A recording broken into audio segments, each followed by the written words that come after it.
Bueno, buenos días a todos los que nos saludé. Siempre es lindo, más allá de los nervios que produce esto, por lo menos para mí, siempre es lindo poder compartir la palabra de Dios. Es un desafío y es una bendición, sobre todo primero para el que la prepara, digamos, es una bendición. Y bueno, estamos llegando al final del estudio de Santiago que comenzamos allá por, si no me equivoco, principios de agosto. Y hoy nos toca reflexionar, o me tocó traer una mirada respecto del capítulo 5, como decía Caro recién, capítulo 5, versículos 7 al 11. Los invito entonces a vernos nuestras Biblias allí en el capítulo 5 de Santiago, versículos 7 al 11. Es una palabra muy linda relacionada con la paciencia. Dice la palabra: por tanto, hermanos, tened paciencia hasta la venida del Señor. Mirad cómo el labrador espera el precioso fruto de la tierra, aguardando con paciencia hasta que reciba la lluvia temprana y la tardía.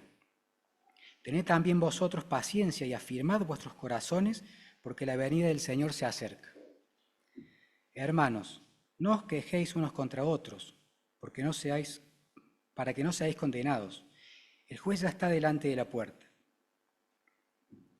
Hermanos míos, tomad como ejemplo de aflicción y de paciencia a los profetas que hablaron en nombre del Señor.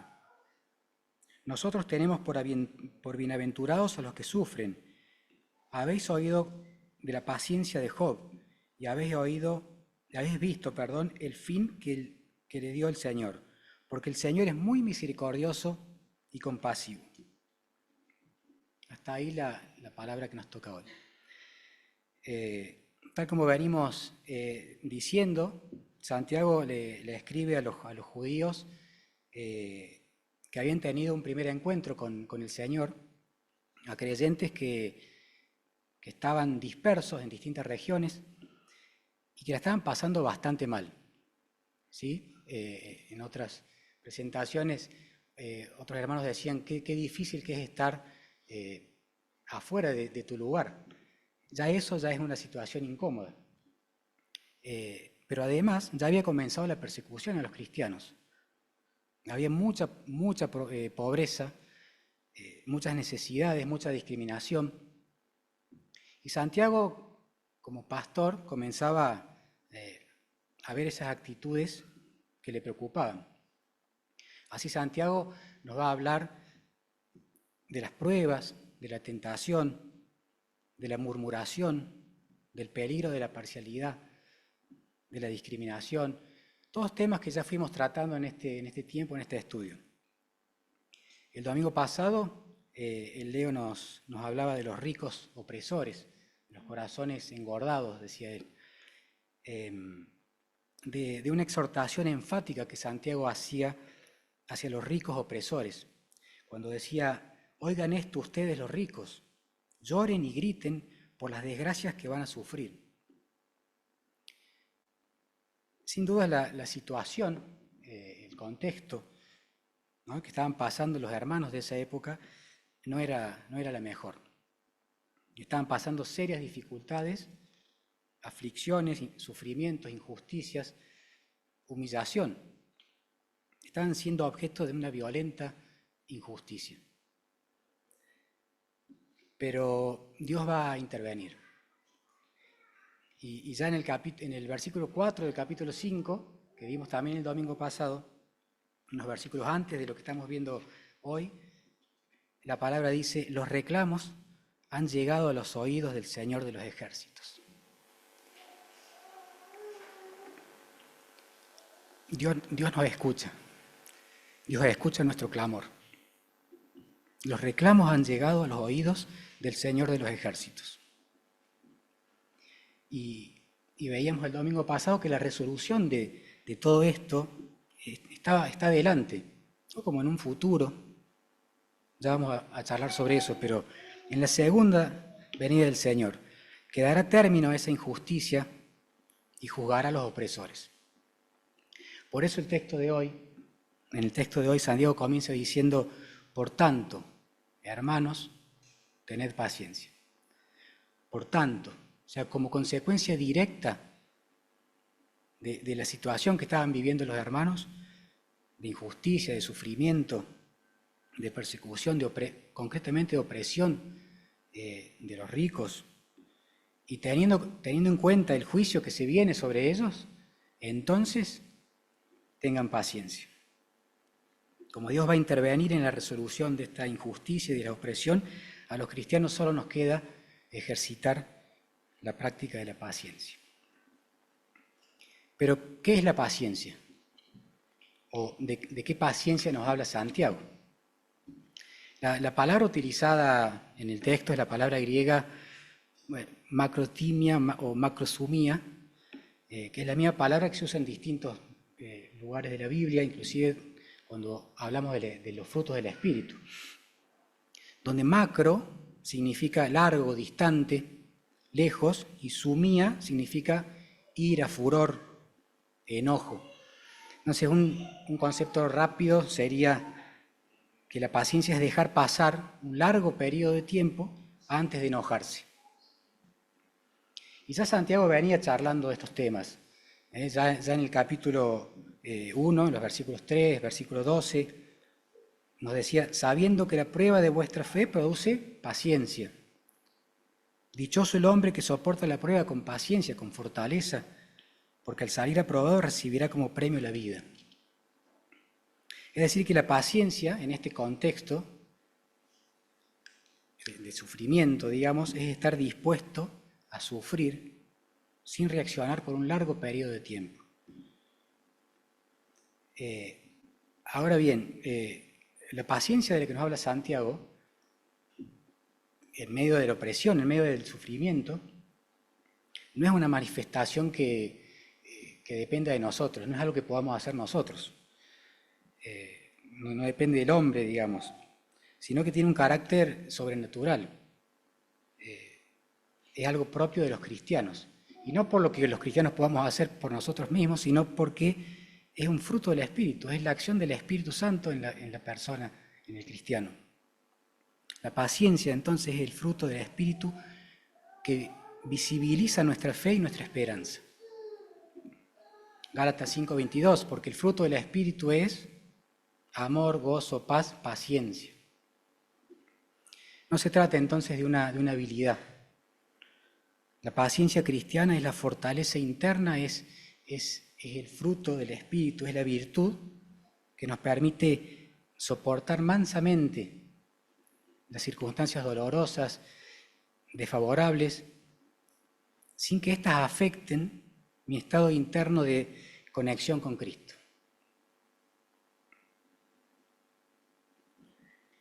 Pero el texto no se queda ahí nomás. Y no dice, bueno, cuando tengamos pruebas, cuando tengamos dificultades, cuando tengamos sufrimiento, tengan paciencia. Sino que agrega y dice, por tanto, hermanos, tened paciencia hasta la venida del Señor. Y ahí cambia todo. Esto cambia todo. Esto es una paciencia asociada a una esperanza. Y esto ya se pone más interesante, porque es una paciencia hasta la venida del Señor. Uno podría parafrasear y decir, es paciencia porque el Señor viene. Es hasta la venida del Señor, pero también le da la razón por la cual tener paciencia. Es paciencia porque el Señor viene. Esto tiene que ver con nuestra esperanza como cristianos. Cristo vuelve. Un poco lo que nos introducía la Caro. La venida del Señor es una verdad bíblica. Es algo que sí o sí va a ocurrir. No sabemos cuándo, pero va a ocurrir. Nos toca averiguar quizás cuándo, pero va a ocurrir. Juan 14, 1 al 4. No se preocupen, confíen en Dios y confíen también en mí, dice Jesús. En la casa de mi Padre hay lugar para todos. Si no fuera cierto, no les habré dicho que voy allá a prepararles un lugar. Después de esto volveré para llevarlos conmigo, así estaremos juntos. Ustedes ya saben a dónde voy y saben también el camino que deben tomar. Hechos 1:11. Hombres de Galilea, ¿qué hacen ahí mirando el cielo? Nos decía Caro. Acaban de ver que Jesús fue llevado al cielo, pero así como se ha ido, un día volverá. Apocalipsis 1:7. Miren, Cristo viene en las nubes, todos lo verán venir, aún los que lo mataron. Primera Tesalonicenses 4:17. Después Dios nos llevará a nosotros, los que estemos vivos en ese momento, y nos reunirá en las nubes con los demás. Allí todos juntos nos encontraremos con el Señor Jesús y nos quedaremos con Él para siempre. Este acontecimiento de la venida del Señor es el aliciente a la esperanza cristiana, es nuestra esperanza. Y además dice Santiago que esta venida del Señor es inminente y por eso alienta a los oprimidos, nos alienta hoy a nosotros a que estemos firmes, que nuestros corazones estén firmes en el Señor, estando alertas, estando expectantes. No es una paciencia pasiva, es una paciencia expectantes, alertas, para el momento en el que el Señor se manifieste. Y para alentarnos, Santiago recurre al ejemplo del labrador. Entonces nos dice, miren el labrador, cómo espera con ansia la cosecha de aquello que ha sembrado. El labrador espera con paciencia. Y lo que motiva al labrador de esto que va a venir es un fruto, digamos, la palabra dice el precioso fruto de la tierra, es algo que va a obtener acá en un futuro. Y para eso tiene que trabajar y para eso tiene que hacer su trabajo, que su trabajo es preparar la tierra, es sacar la maleza de la planta, es hacer un montón de tareas propias del labrador. Pero ¿y las lluvias? Las lluvias no dependen del labrador. Son necesarias, son para su subsistencia, toda su familia, él depende de las lluvias. Sin embargo, no puede hacer nada con eso. Las lluvias no siempre vienen en el momento que el labrador quiere o desearía. Por eso solamente le queda esperar, con paciencia hasta que lleguen. Que van a llegar, porque la palabra habla de las lluvias tempranas y tardías. Esto es, las lluvias tempranas son esas lluvias que vienen en octubre, septiembre, noviembre, por ahí, y que no se sabe bien cuándo llegan, pero llegan, y son esas lluvias fuertes que limpian y que preparan todo para que el labrador haga ciertas tareas. Y luego vendrán las lluvias tardías, que son las lluvias de marzo, por ahí, que no se sabe bien cuándo llegan, pero van a llegar. Y es la lluvia finita esa que le da a la planta toda esa energía. Y después viene el momento de la cosecha. Lo que Santiago nos dice es que de la misma manera que el labrador espera paciente, pero alerta, expectante, por las lluvias que vendrán y que necesita, de esa misma manera el creyente, sobre todo el que está pasando por dificultades y por sufrimiento, debe esperar con paciencia el tiempo hasta la venida del Señor, con la expectativa, con la esperanza de que el Señor vuelve. Ahora, siento que muchas veces naturalizamos esto de la promesa del regreso, o por lo menos yo lo naturalizo. Y lo pensamos como una circunstancia que va a ocurrir, pero que va a impactar en nuestro futuro, allá. Pero la esperanza de su regreso tiene implicancias concretas en nuestro presente, o debería tenerlas. Es como que la paciencia enfocada en la esperanza del regreso de Jesús, me permite apreciar la gloria de Dios antes de tiempo. A ver si puedo explicarme. Yo tengo un grupo de amigos al que doy gracias a Dios por eso.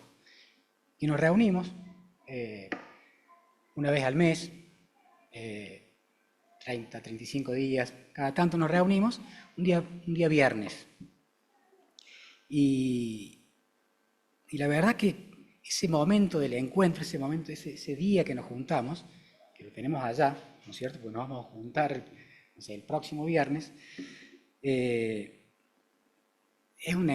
hermoso, nos disfrutamos el momento, charlamos, nos divertimos, nos reímos, es un momento de disfrute. Ahora, pero la semana anterior a ese momento, sobre todo cuando me toca poner casa a mí,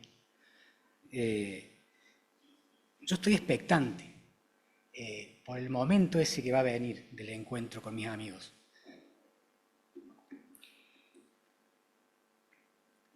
Preparando todo para ese momento del encuentro. ¿Qué vamos a comer? Y veo, procuro de que estemos todos. Entonces, a ver si uno no puede, en qué momento lo podemos hacer para que estemos todos. Como viviendo ese momento del encuentro anticipadamente. Y eso me produce alegría. Y esa alegría se contagia. Y en mi contexto, mi familia, y estoy contento por eso que va a llegar en aquel momento, que es esa reunión con mis amigos. Del mismo modo, la esperanza en el regreso de nuestro Señor Jesucristo tiene implicancias concretas en nuestro presente. La esperanza es una expectativa futura, ¿sí? que motiva y resignifica nuestro presente. Nos motiva a vivir con una fe firme, a estar atentos. Nos motiva a permanecer bajo la presencia de Dios. No sé si escucharon el audio de la madrugada de Lili. Esto de estar en la presencia, pese a las dificultades, estar en la presencia de Dios. A perseverar. Esta esperanza nos ayuda a perseverar, confiando que Dios nos escucha, como decíamos al principio. Que nos mira, que nos cuida y que va a volver a poner orden. Yo siempre, recién le decía al ruso, siempre tengo esa idea de que Dios cuando nos mira y esboza una sonrisa. No sé, es idea mía, pero Dios nos mira, Dios nos cuida. El libro de Hebreos dice que la esperanza de la salvación es el ancla del alma, que nos sostiene y nos ayuda a permanecer firmes. Hebreos 6, 19. La esperanza de la salvación es el ancla del alma. Nuestra esperanza en su regreso impacta en nuestra conducta presente, hoy. Tenemos el ejemplo de los tesalonicenses, ¿no? que Pablo lo toma como ejemplo. Pablo les dice, y los voy a leer porque me parece fantástica esta parte, Pablo les dice a los tesalonicenses lo siguiente: sabemos bien que en todo lo que hacen demuestran su confianza en Dios y su amor por Él, y aun cuando sufren se mantienen firmes esperando la salvación que nuestro Señor Jesucristo les dará. Ustedes siguieron nuestro ejemplo y el de nuestro Señor, y aunque sufrieron mucho, recibieron ese mensaje con la profunda alegría que da el Espíritu Santo. Por eso llegaron a ser un ejemplo para todos los seguidores de Jesucristo que viven en las regiones de Macedonia y Acaya. Ustedes han anunciado el mensaje de Jesucristo, no solo en esas regiones, sino en muchas otras. La gente de esos lugares ya sabe que ustedes confían mucho en Dios. Había algo que podían mostrar, ¿no? Esa presencia de Dios ahora. Y no hace falta que nosotros les digamos nada, porque todos hablan de lo bien que ustedes nos recibieron y cuentan cómo ustedes dejaron de adorar ídolos para adorar y servir al Dios vivo y verdadero. Y no se pierdan esta parte. Ellos saben que ustedes esperan que Jesucristo regrese del cielo. Ellos saben que ellos saben que ustedes esperan que Jesucristo regrese del cielo. Los tesalonicenses no naturalizaron la espera, como quizás me pasa a mí. Ellos esperaban ansiosos, atentos, expectantes, la venida del Señor. Habían cambiado su forma de vivir y su forma de actuar. Habían dejado los ídolos para servir a un Dios vivo y verdadero. Su forma de vivir el presente era la más clara evidencia de que ellos esperaban que Jesucristo regrese del cielo. Su forma de vivir el presente era la más clara evidencia de que ellos esperaban que Jesucristo regrese del cielo. Y ahí Santiago terminó de explotarme la cabeza como me viene haciendo en todo este tiempo, porque me surgen las preguntas y también se les pregunto a ustedes, ¿cuáles son las evidencias en mi vida concretas de mi esperanza?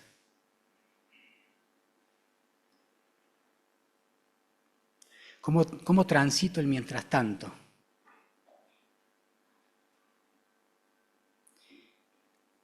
Y más todavía, ¿los otros saben que yo espero el Jesucristo del cielo? Mis amigos, los de los viernes, ¿saben que yo espero el Jesucristo del cielo?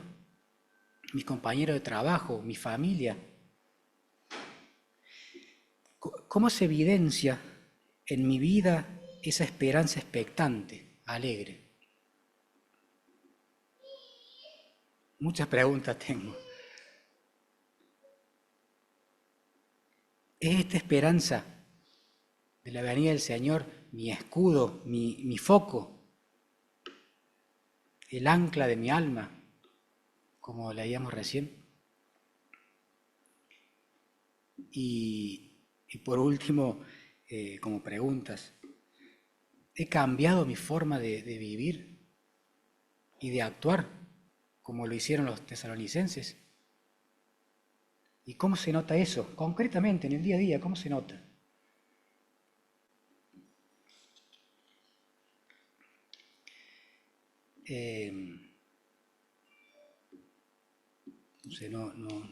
No es fácil para mí responder eso. Ahora bien, las adversidades y sufrimientos pueden afectar la firmeza del corazón. Pueden hackear nuestra fe. Yo no me olvido más lo que pasó bueno, no todos saben, pero con Jero, con mi sobrino. Mi mamá sabe. Y son cosas que hackean nuestra fe, que en el sentido de generar inquietud, que se nos generan preguntas sin respuestas, que surgen siempre en el medio de los problemas. Y cuando no estamos firmes, surgen las dudas. Y cuando están las dudas aparecen las murmuraciones.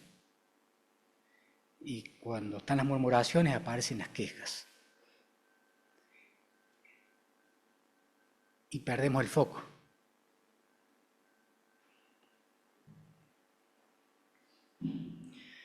Por eso Santiago en el versículo 9 nos dice, no se quejen unos a otros. No tiene sentido. El juez está en la puerta. Su venida es inminente. Solo esperen con paciencia, paciencia con esperanza, sin queja, para que no sean condenados.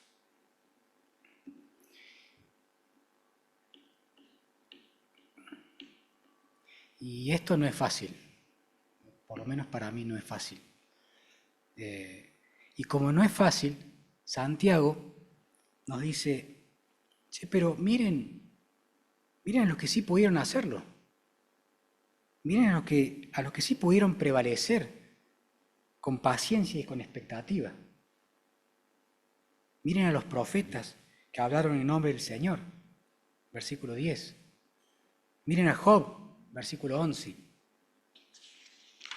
Miren a Job. Bueno, Job, ejemplo de perseverancia ante el sufrimiento. Su paciencia era evidente. Es cierto que Job se quejó de una situación que no entendía, su causa. Es cierto que quizás cuestionó a Dios e incluso maldijo el día de su nacimiento. Job 3:1. Sin embargo, Job nunca renunció a Dios, ni dejó de confiar en Él. Job perdió todo, pero Santiago nos dice, miren cómo terminó la historia. Job no quedó en el abandono. Dios tuvo compasión y lo restauró dándole el doble de bendiciones, el doble de lo que había perdido. Job 42:10. O sea, acá Santiago en una frasecita nos hace pasar por todo el libro de Job, nos hace leer 42 capítulos de Job. Y en este contexto en el que Santiago escribe esta carta, recordemos que los ricos estaban estaban quitando a todos los pobres, cristianos oprimidos. Así como a Job se le perdió todo y se le quitó todo, digamos.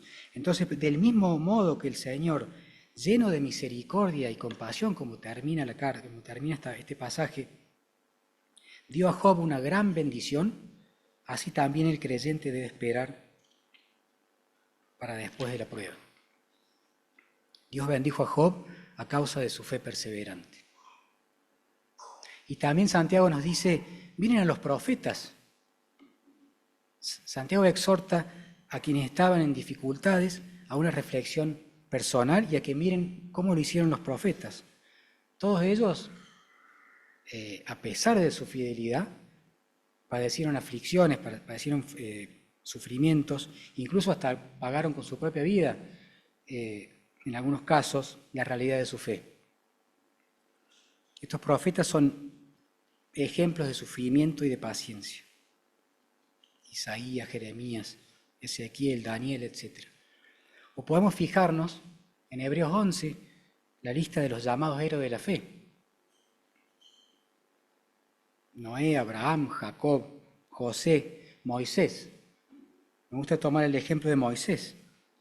En Hebreos 11:26 dice, por fe Moisés consideró de más valor sufrir la deshonra del Mesías que gozar de la riqueza de Egipto, porque tenía la vista puesta en la recompensa que Dios le había de dar.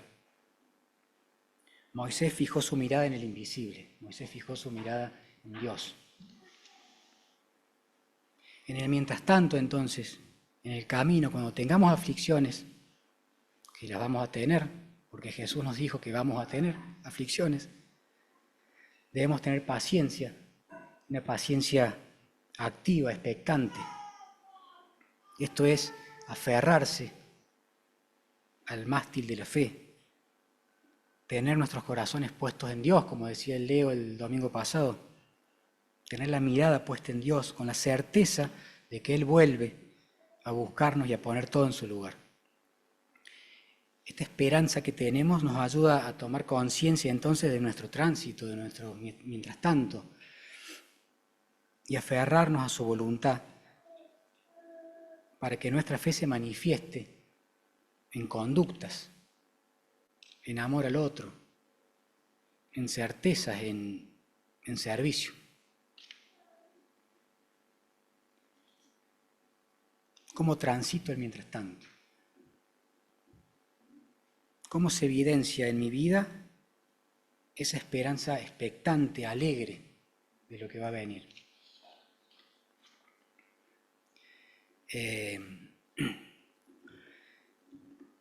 No es lo mismo pasar por el sufrimiento o la injusticia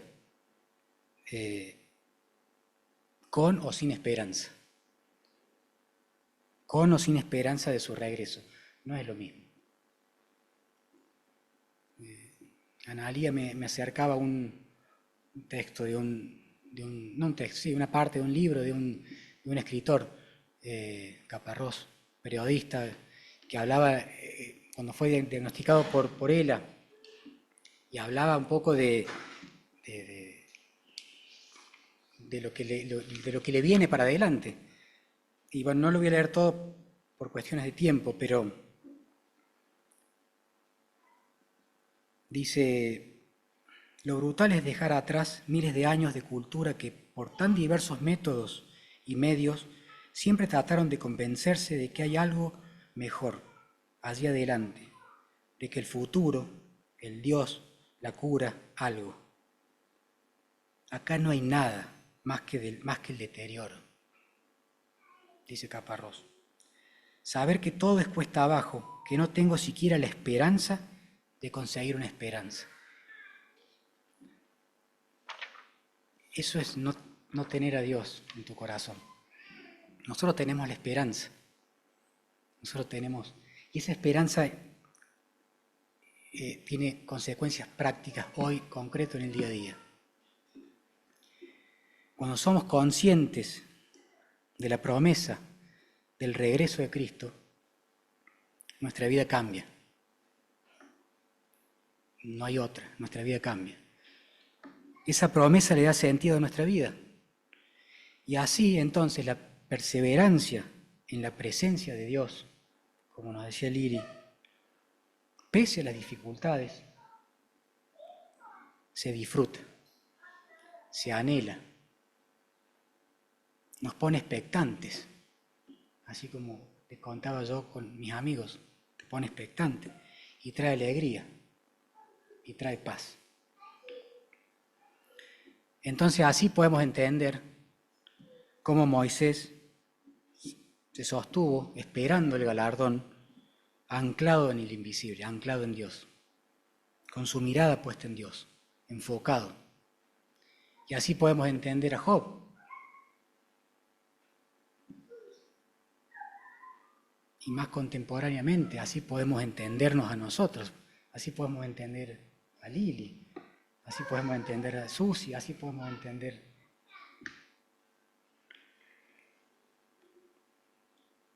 a Abby, a Peti, a mi mamá, a todos. Así podemos entender, porque tenemos la mirada puesta en Dios.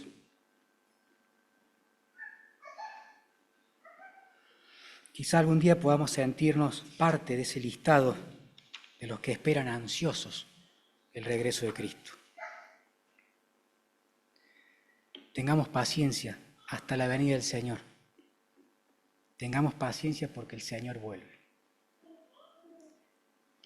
Que Dios los bendiga.